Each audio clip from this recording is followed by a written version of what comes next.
Shoutout nga po pala kay Kuya Wow Life. Thank you so much po sa support po ninyo sa akin.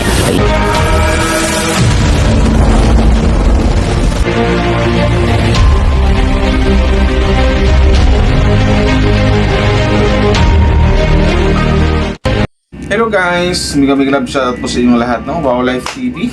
Shoutout sa lahat ng kalingap dyan. Yan, Kuya Val, Ate Igna, Kalingap Rab, si Ma'am Jack Tapia, syempre. Tsaka sa lahat ng mga kalingap reactors and kalingap vloggers. Mayroon na ako na guys, medyo nag-alala na ako sa mga nangyayari ngayon. Alam naman natin, pero shoutout sa lahat ng mga Franjoy fans, no? Mga Genetics. Alam naman natin na nakakabalik na ng Franjoy serie on cam. Kumbaga nga, wala pa nga yung part 6 eh. Kumbaga yung part 5 data, last week pa yata or last 2 weeks na, hindi pa nasundan. Ang inalala ko lang dito, na medyo nakaka-bad trip din, parang mayroon naman akong naaamoy na mga issue. Ito yun nang dahil to sa ibang mga fans na matapang ko, no? Ang hilig mag-post, ang hilig magparinig ng ganito, ganyan. Huwag po ganon, mag-post pa sa community ng YT o ngayon na may pasa sa akin ng essays na sinagot ka na ganito ganyan. Sinagot ka talaga. Hindi ko lang i-mention yung name, basta alam mo yun na sinagot ka. Naka-post din. Nakakabahala lang kasi baka naman ito naman yung magiging dahilan para magkaroon na naman ng problema ang mga Genetics or ang mga Franjoy fans na alam natin kakabalik lang. So, nakikiusap lang ako, no? Kung pwede wag ka na mag-post kasi yung post mo, wala namang sense eh. Real talk lang. Yung post mo, hindi naman nakakatulong yan dito sa Franjoy. Real talk lang ulit. Hindi yan nakakatulong yung mga post mo, yung mga parinig mo. Yun lang yun.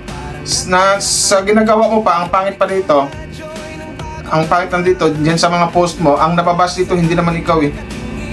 Ang nababas dito, lalong-lalo yung Franjoy. Lalong-lalo si Joy. Walang magandang kakalabasan niya mga post mo para sabihin mahal mo ang Franjoy, mahal mo si Joy. O sige, ando na tayo, mahal mo si Joy, mahal mo si Franjoy. Pero paggamitan mo lang dito. Hindi yung basta ipakita mo lang na mahal mo sila, mag-post ka ng ganito, ganyan, magparinig ka. So anong nangyari ngayon? Sino naman ang madidiin? Ikaw magiging issue na naman to.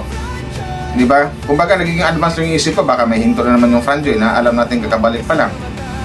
Dapat gamitan natin ang utak bago tayo magsalita ng ganito, ganyan. Kasi pinaringgan mo kalingap yan. Ang pinaringgan mo kalingap yan, talagang sinagot ka. So in the very first place, hindi siya nag-name drop. Di ba? Sana, wag masyadong sabihin, kaya sabi nga ng iba, wag daw masyadong pabida-bida eh.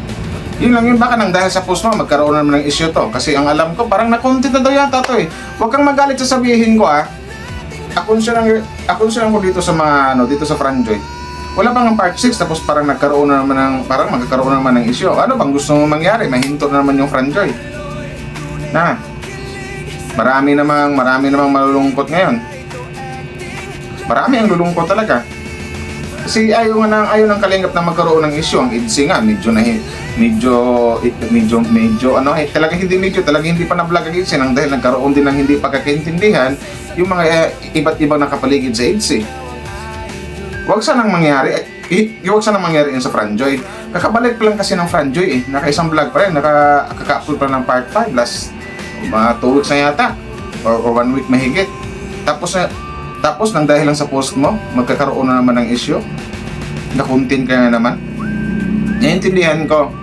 Nag-issue, ganito, ganyan. Pero ilagay sa tama, ilagay sa lugar.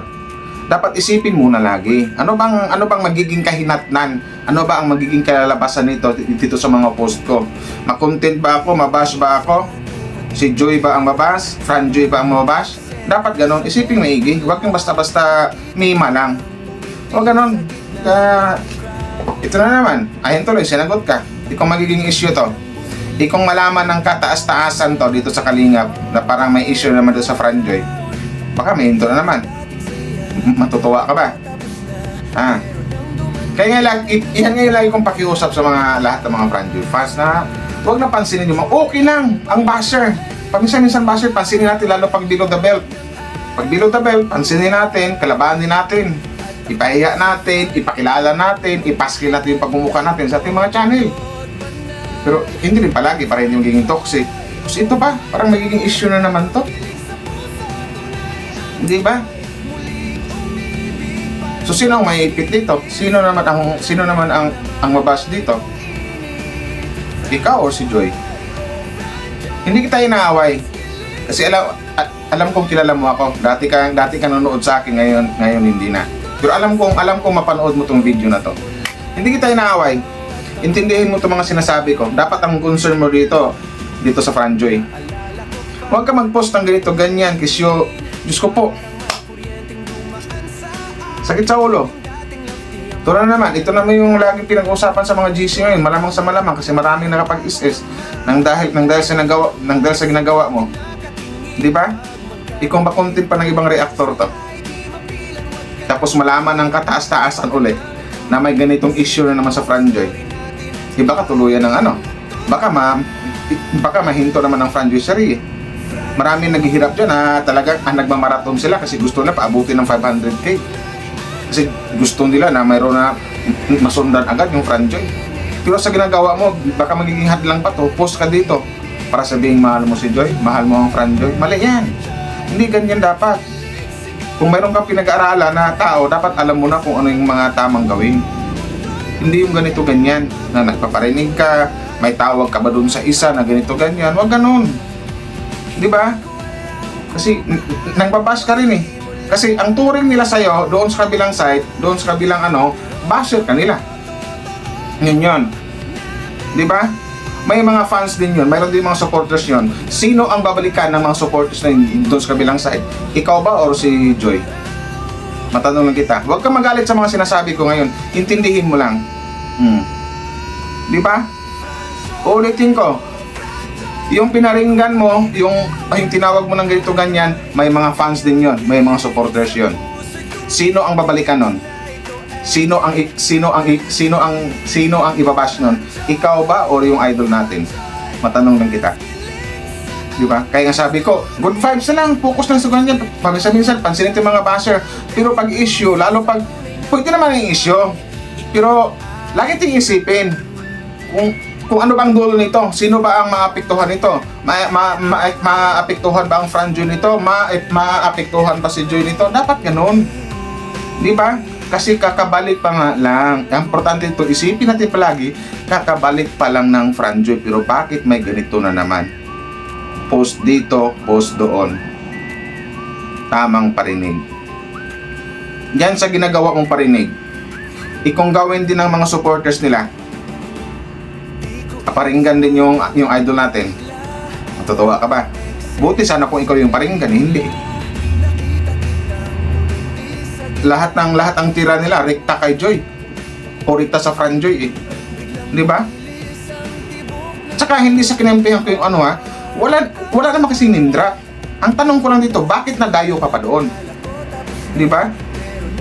Ayun tuloy na sabihan kang huwag ka magsasabihin ko na nasabihan kang feeling close, di ba? Iwan ko na lang. Basta, yun lang yun. Nag-alala lang ko dito sa baka ma-issue na naman to kasi pag ito mapuntin ng ibang reactor na naman to kasi talagang nag-post ka, dami na naka-SS, sumagot yung sus, Diyos ko po. Iwan ko na lang. So, shoutout sa lahat. Hindi ko napabahin to. Sana, wag nang shoutout sa lahat ng mga Franjoy fans. Sana makinig naman kayo na good vibes na lang. Kasi kakabalik pa lang ng Franjoy eh. Wag mag-focus ang issue. Ang issue pwedeng pag-usapan pero wag yung tambayan. Yun lang yun. Kasi pag magtambay ka sa issue, isipin mo to lagi dyan sa mahilig mag-post na dyan.